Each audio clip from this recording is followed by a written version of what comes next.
Hello and welcome to episode 64 of Ready to Mosh. I'm Gem G, and with me as always, the Hammett to my Hetfield, Kev P. That's a good one. Yeah, I like that. We're keeping it on topic again. Yeah, on brand. Ooh. Anyway, today is the first of our look at the bands we are hoping to see at Download this year. So we're going to go through Thursday and Friday. We're not going to talk about every band that's playing on Thursday and Friday. We're just going to pick out the ones that we definitely want to see, the ones that we might see, and we're also going to find out which ones are matching, almost like a live game of Download Snap. Yeah. So another caveat for this episode, we're using Clash Finder to base the timings. Which is 100% wrong. You can guarantee that. Yeah, it might be roughly right. It's going to give us a rough idea of clashes, but as it says itself, there's no point printing it out or believing it until Download officially release their times. Yeah. We may say there's going to be clashes, or we may pick bands that don't look like they'll clash, but they end up clashing. So it's just kind of a wish list, I guess, of who we might see. We're also going to talk about the entertainment that's been announced for the Village.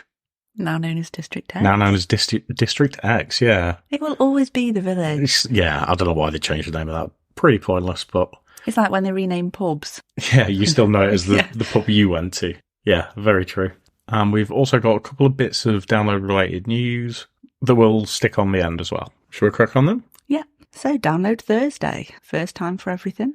Yeah, it is, yeah. Well, at least Arena Thursday. For an Arena Thursday, yeah. Yeah. So, who is the first band that you are hoping to see on the Thursday? My first band is Snakes. Okay. So, I'm assuming they're not on your list. No. Yeah, I've got Snakes as my first band. I have actually listened to them and I thought they were all right, but I've not highlighted them as someone to definitely see. Chances are, if you're going to go see them, though, I'll probably tag along. Yeah. Potentially. Unless it's raining. Unless it's raining, yeah. Then I'll stay in the dry until whoever I really want to see. Well, it is in the Dogtooth, so at least it's undercover. Got to get there, though, and everyone will be in there, potentially, if it's raining. Yeah, that's true. Although it's not always busy first thing, is it? Okay.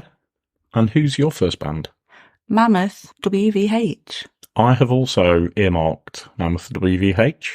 I think it's right and fitting to see him. Yeah, and the good thing is, because it's the main stage, if I'm coming from Snakes, it's only down the hill. So it's not too far of a walk. That's true. I think this will be a really good opening act as well. I think it's like a proper... I know he's relatively new, but he's got a kind of classic... Dad rock feel. Dad rock sound, a bit like Wayward Sons had opening the main stage last year. Yeah.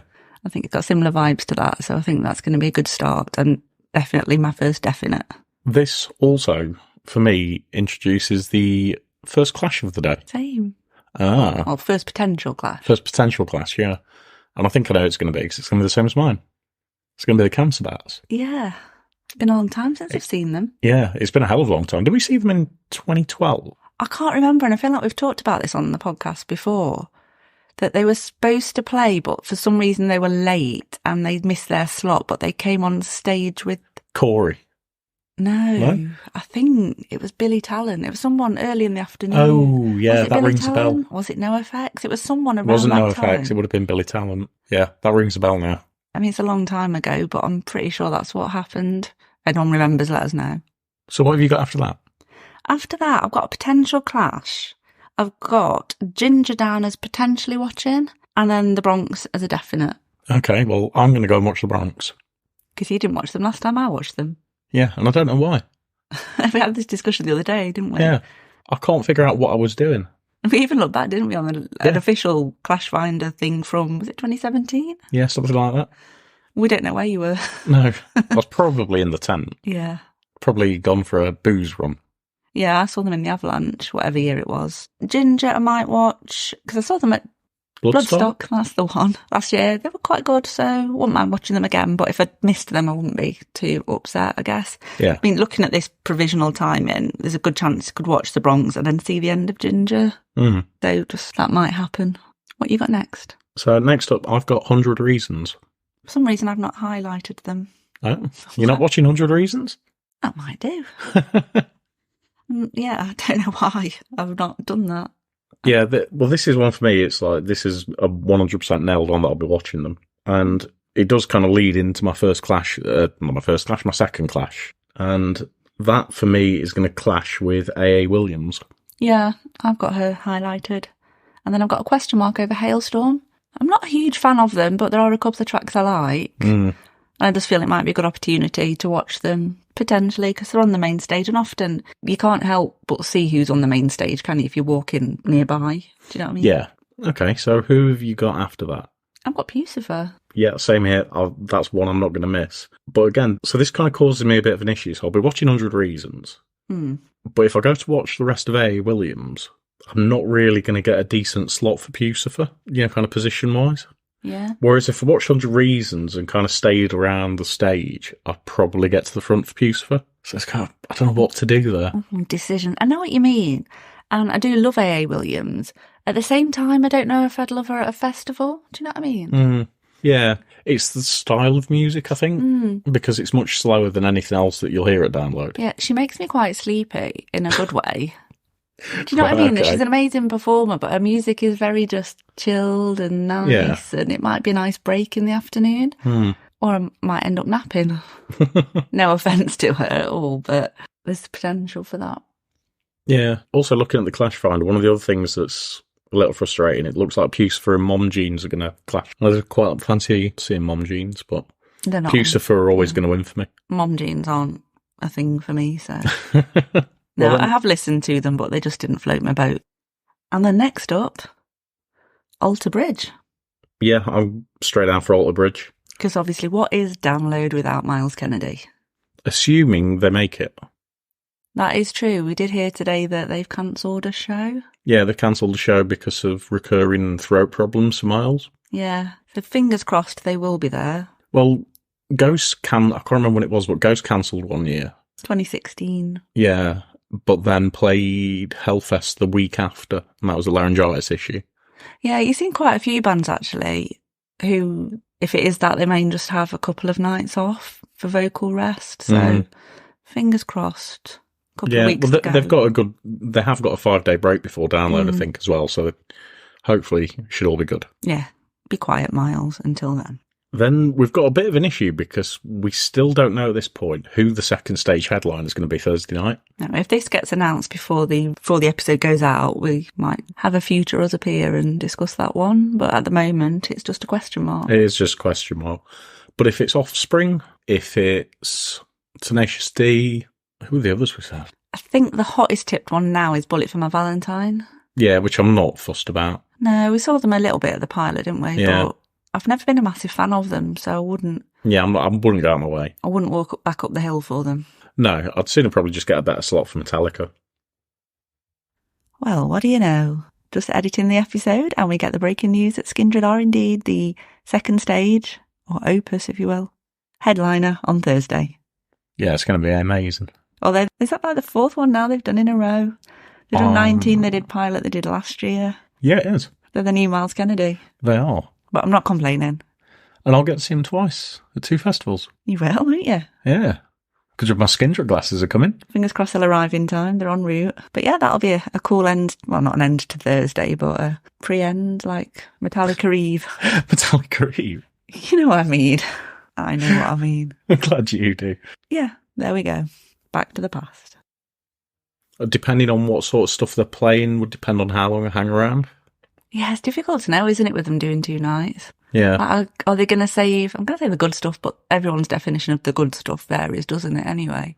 I'll save that for Saturday. I suspect they're going to play a lot of the new album and then some older tracks on Thursday and then save the greatest hits, as it were, for Saturday. Yeah, I did actually see a post with the 2 set lists from the first 2 nights in Paris last week, but I didn't actually look at them in detail. I just saw the picture. Well, they could change every They could, night, yeah. Though. But that'll be the Thursday done. Yeah, short and sweet, I guess, that one. Yeah, I've actually noticed over the 2 days, it is quite kind of thin for me, Thursday and Friday. Yeah, if I put it kind of back to back each band, I haven't really got a lot of gaps on the Thursday, but not too much clashing. So I think it'll be a steady stream of music from probably Mammoth onwards, but depending on who gets the second stage headline slot. I just realised we're being old school and gone second stage. We're not using their proper titles, are they? Do you mean Apex and Opus? Yeah. The Opus headliner, yeah, depending on them, that could be a good slot for having some tea, maybe. Yeah. I mean, I'm happy to eat and drink and, be merry. Yeah. Right. Let's move on to Friday.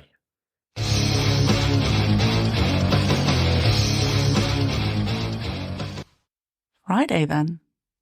Yeah, this is a very weird day.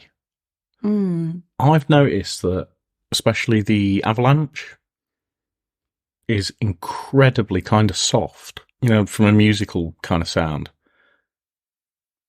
There's a lot of bands that I just I don't think I'd ever pay to see. Well, based on what I've put so far on these, just bear with me 1 second, apologies if you get rattling paper. Potentially, I won't be going to the Avalanche across Thursday or Friday at all. Oh, okay. Which is fine, because it's the furthest away, isn't it? Yeah. But it's interesting how I think it was last year and the year before, I spent all my time in the Avalanche. Definitely last year I spent a lot of time in there. There was 1 year previously, I remember, whether it was, I don't know, 18 or 19 maybe. I didn't go there a lot for a couple of days. Yeah. But it's a very strange kind of mix. I mean, the whole band setup over the weekend is a very kind of strange kind of mix. There's a lot more dance-orientated sort of sounds. Yeah, and a lot more, I don't even know how to describe it, just not your classic download sound. Yeah. Without wanting to sound like an old fart who doesn't think... The Gatekeeper. Yeah, them. But do you know what I mean? Yeah. Bands that I would probably associate more with potentially other festivals. I think exactly the same thing. There's a lot of bands that I've seen that I think they'd be better suited to Reading and Leeds or Glastonbury. On the one hand, that's a good thing because it's less clashes. Yeah. So it kind of makes making your choices easier. But yeah, there's definitely more of a twist on your classic download bands on the lineup this year. And it also feels that they've spent a lot of money on big headline bands and supporting bands. So kind of like the big 3 or 4 on each stage for a couple of the days. And maybe the kind of budget has gone there and they've had to bring in bands that they can get for a lot less. Yeah. As opposed to like a standard kind of sound and mix through the day and quality. Yeah. And in some ways, again, that's a good thing because it's giving smaller bands a chance to play on a bigger stage. It'll be interesting to see kind of like the crowd setup and everything. So yeah, I was thinking that as well with some of them, especially very much not your traditional download. Your traditional download goer at all. I mean, some people might just watch them out of curiosity. Yeah. And as we've mentioned the rain already, let's talk about it again. If it is wet, then people will congregate more in tents, regardless of regardless of who's on stage. Yeah. So, should we talk about Friday then? Oh, why not? Because we got slightly sidetracked there, but... Not like us. Potentially a very late start for me on the Friday. I mean, it starts later anyway on a Friday traditionally, so we're assuming that will be the case again. Yeah, so I've got a potential early start. Okay.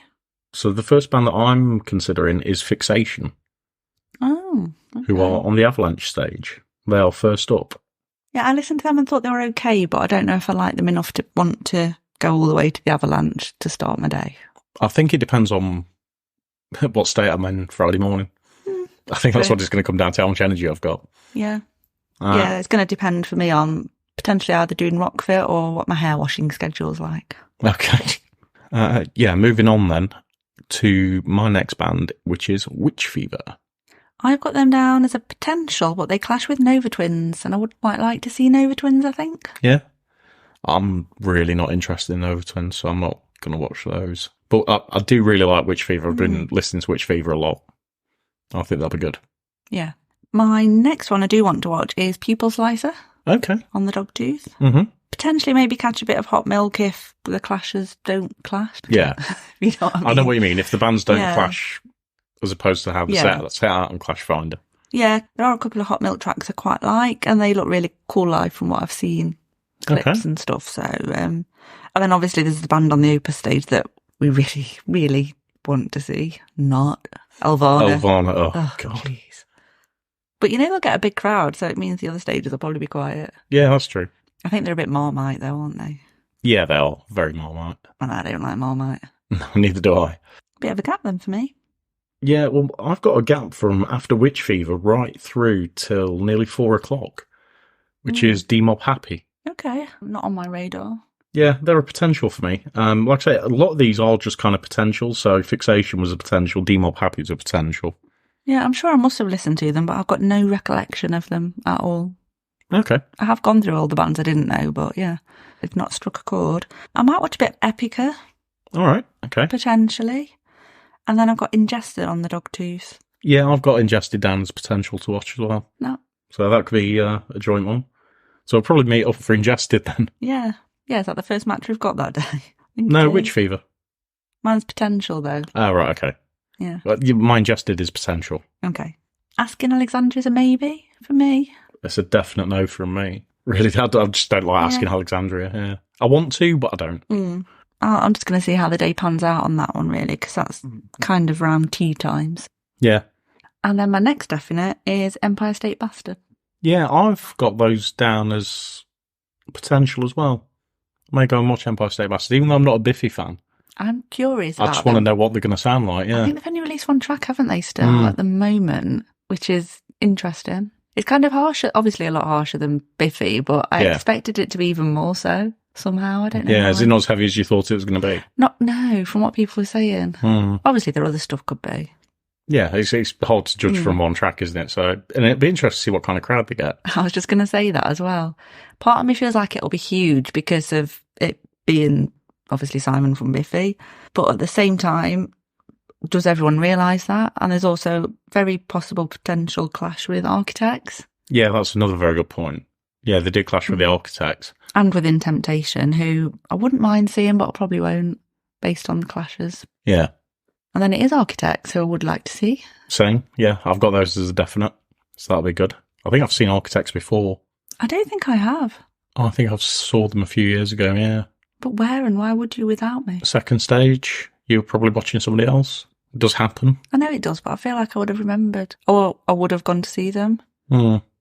Anyway. Gua? I've also got those as potential. Just because it'll be a laugh. It'll be fun. Yes. But again, it depends on the timings of that one. And then Evanescence, I just feel like I should, because I'd never did. Do you know what I mean? I know what, yeah. I was never a huge fan. One. Yeah. But I just feel like I would want to watch at least a couple of songs. Yeah, so I had their really big album back in the day. I don't think I actually did. But I don't know, I feel like musically I've kind of left that album behind. I've grown, my music taste has changed, and it just wouldn't do it for me anymore. I know what you mean, but there is a hint of nostalgia that I want to explore with it. Yeah. Yeah, I just want to tick off while they're doing the rounds again. Yeah, I know what you mean. They're on the second stage, so if I went from the Dogtooth, I could maybe watch a bit after, if I watch Gua. Yeah. And then I might be about to shock you, because I don't think I'm probably going to go and watch Vil Velo. Really? Yeah. Why? Because I saw him in March, didn't I? I don't think he's going to do anything different than what he did in March. Yeah, I get what you mean, but I'm just surprised, yeah. I just feel like it's probably just going to be the same set, and it was really good at Rock City, and I don't think it would be as good in a tent anyway. Like if I'd have seen him last year, maybe, and it had been like a year since, but it'll only be like 3-4 months. So I just don't know if I feel the need to see him again. I'm very, very surprised. But the thing is, if you're watching The Architects, you could still watch the end of it and cut through to the Avalanche and still get back to the main stage for the headliner. But potentially not see Evanescence, so... Yeah, but Evanescence, no, that's what I'm saying. So if Evanescence are on the second stage and Vil Velo's on the Avalanche, you can use the cut through and you'll still catch the last... True. I just don't know if it'd be worth just catching the end of anyway. And the other thing with Evanescence as well is they're one of those bands that I don't think I would pay to go and see. So if I am going to see them, it's going to be at a festival. Yeah. Yeah. So that's my other reasoning for probably getting to watch them. That's fair enough. Yeah, I am surprised. I understand your logic, but I am surprised, yeah. Well, then my last band of Friday is Bring Me the Horizon. Same. Never seen them. Looking forward to it. Yeah, I want to see Bring Me the Horizon because although I'm not a massive fan, and I do prefer their later stuff that a lot of people, kind of like the original sort of fan base they got, a lot of people don't like the later stuff. I prefer the later stuff. I'm kind of a mid-range stuff. I kind of like Sempiternal. Sorry. So if we break it into three pieces, then it's the middle section for me. Yeah. That is the best bit. So yeah, Sandpit Turtle, if you will. The one after that, my brain's gone. I know which one I mean. And that kind of up to that first EP they did during lockdown, Posthuman. My brain's gone again. But then the last couple of tracks that they released on the last couple of EPs, I really, really don't like. Okay. Also on Bring Me the Horizon, there's some potential for some duets, collaborations. Yeah, they've worked with a lot of people, haven't they? Because there's the one on the Posthuman EP. Well, there's two on there, isn't there? There's one with Nova Twins and one with Amy Lee. So she gets herself off stage with Evanescence. She can there's round. Potential for that. And Nova Twins are there on the same day, so I think that's a giver. And this is a wild prediction for me. I've not actually looked what he's up to, but he could potentially bring Youngblood out with him as a random to do Obey. Okay. I don't know if he's on tour anywhere else or anything, but I just think that might be something they would do as a special thing. Possible. Perhaps. Yeah. Or would they sooner make it about them because it's the first time they've headlined? Maybe, but then... Or do you put on an extra special show because they're headlining? Yeah. Anyway, that's just a couple of random predictions from me. Well, that's Thursday and Friday pretty much wrapped up then. Yeah, so we'll be looking at Saturday and Sunday on another episode. But in the meantime, let us know who you're planning to see on Thursday and Friday.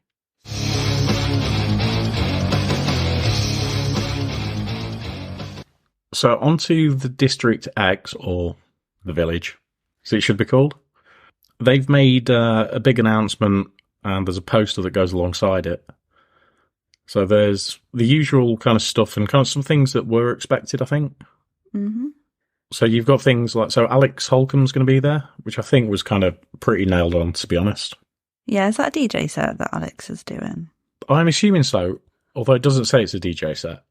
Yeah. Whereas the others that are there do say DJ set. Yeah, I can't remember now what it said, but yeah, there's quite a few DJ sets going on from various people. Yeah, so some of the names that are doing DJ sets include The Blackout, Nova Twins, and We Wear Black podcast. Looks like that's a combined thing. Yeah, they're Thursday, aren't they? So, yeah. Friday, Daniel P. Carter, who's pretty much a resident DJ at Download. Yeah, pretty much, yeah. Is doing DJ set, and also Wargasm, which is a curveball I wasn't expecting doing a DJ set. Yeah. Then Zoe London again is doing a DJ set on Saturday. I would really love to see her, but I just don't know if I can stay up that late. So old. And then there's kind of club night things as well. I mean, there's other DJ sets. We've not mentioned everything because there's loads going on, really. There's Fat Lip Club Night, a Face Down one, Uproar. Yeah, there is all kinds of stuff going on. There's a Drag Emo Parade. Oh, yeah, I forgot about that one. Girl Power Rock Club, Master of Profits. Yeah. Not familiar with what that is. I think it's Master of Pop Hits. Oh, is it? Oh, yeah. Black Parade, some emo anthems there for those that way inclined. There's also the Comedy Store there as well. Yeah, I was going to say, actually, there's the Doghouse stage, which is where it was last year, I'm kind of assuming. But the Side Splitter, I think, is at a different spot this year. Yeah. So it's almost like there's two different areas for people to congregate in. I'm assuming that's just due to the capacity of it this year. Yeah, very possibly. But yeah, just going back to the comedy, I don't think they've actually announced who's going to be on the comedy stage yet. I can't even remember who was on last year, to be honest. I can't, but I have seen a few things online. Yeah, so Cunt and the Gang are playing, I think they're headlining, aren't they? Yes, I forgot about that, actually. I saw them tweet about it. That is the Side Splitter stage, isn't it? Yeah. I've also seen that there's been a bit of chat online, but I've seen that Scott Bennett's going to be there. Oh, in his shed? Scott Bennett, yeah. Out of his shed. Will he bring his shed? Well, there'll be Scott Bennett in the tent, won't it? Yeah, if it's a literal tent. Yeah. It wasn't last year, was it? It was all like open, it was, wasn't yeah, it? it was. Sorry, I can't, yeah. No, it's not been a comedy tent since 2019. When Ed Gamble? Ed Gamble, yeah. And there's going to be some live podcasts as well. So Satmanin are going to be there. And I think We Wear Black are doing a podcast as well. And I can't remember who else off the top of my head. We'll be there. We'll be there. We're going to do a live podcast from our tent. Yeah. We literally might. We could do. Yeah. Yeah. There's a thing. Wednesday. A live beer cast. Ooh. Unedited.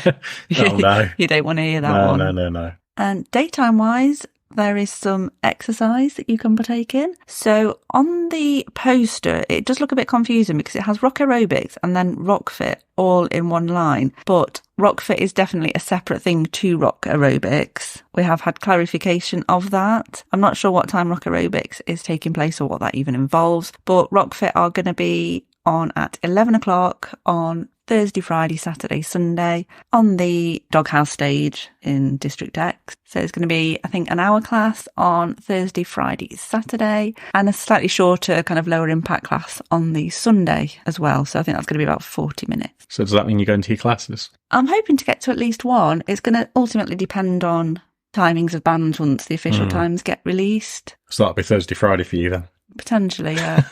Possibly Sunday as well, depending what time that opens. Yeah, hopefully to go along, but obviously bands will be a priority because as much as I love Rock Fit, I can do that anywhere, but it's always good to get there and do it in person with various other Rock Fit people from around the country. So I highly recommend that if you do want to try Rock Fit, you never have done it, it's your opportunity to get there and try a class for free.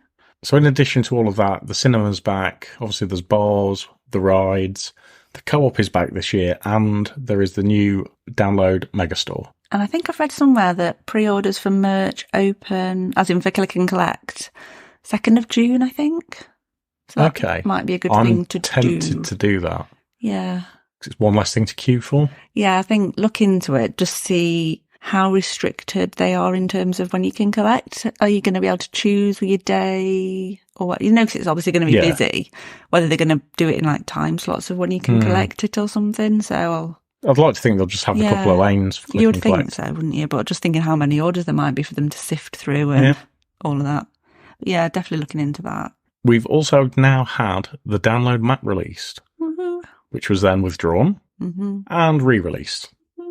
It looks like there were some issues with the first one and a lot of things were wrong on it. So they withdrew it, re-uploaded it, and it's back and it's looking like it kind of should now.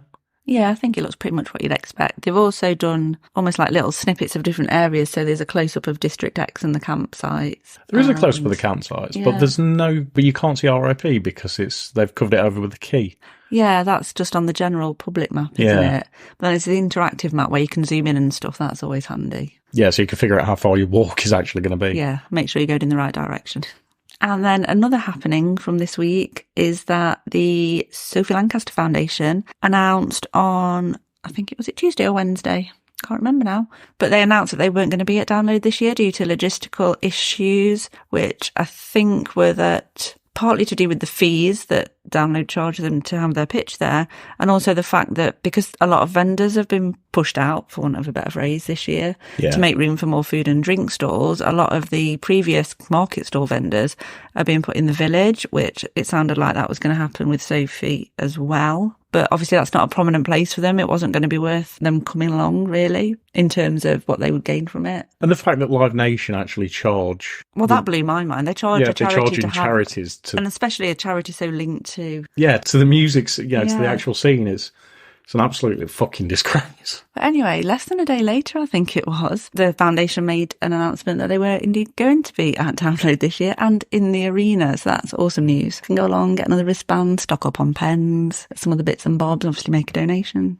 Yeah, and I'm glad everybody kind of got on Live Nation's back because it sickens me that they're actually doing that. I know, it created an uproar, and rightly so. It had never even occurred to me before that they charged charities to hold a stall there. I know they have huge fees for your average vendor, but they're not a vendor, they're a charity.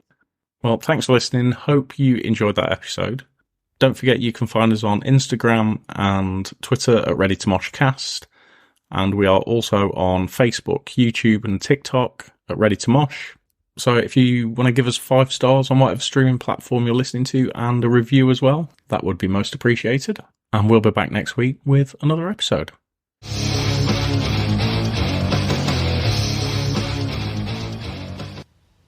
Make it stop, Moog.